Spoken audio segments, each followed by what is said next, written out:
వింటున్నారా నరసరావుపేట వాస్తవ్యులారా? వినండి.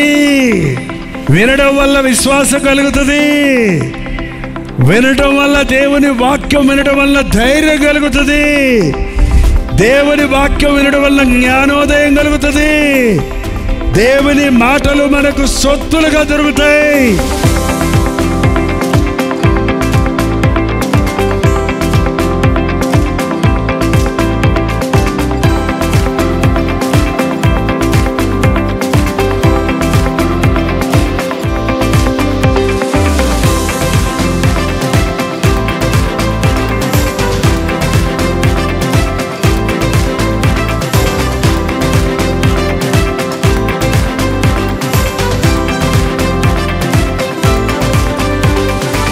దేవునికి అసాధ్యమైంది ఏది లేదు.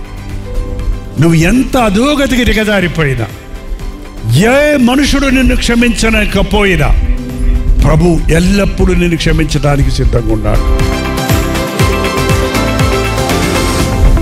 మీ జీవితాల్లో ఎప్పుడు కూడా ఇంక నాకు ఈ బ్రతుకొద్దు, ఇంక నేనేం చెయ్యలేను, ఇంక నాకు పిల్లలు పుట్టరు, ఈ నింద భరించలేను, నా కుటుంబం కట్టబడదు, నేను ఈ మద్యం పాలవాటి నుంచి బయటపడలేను, నాకు ఉద్యోగం ఇక దొరకదు, నా జీవితం ఇంతే అనుకొని విరక్తి చెందిన వారు ఇక్కడ ఉన్నారా? మీతోనే దేవుడి రాత్రి మాట్లాడుతున్నాడు.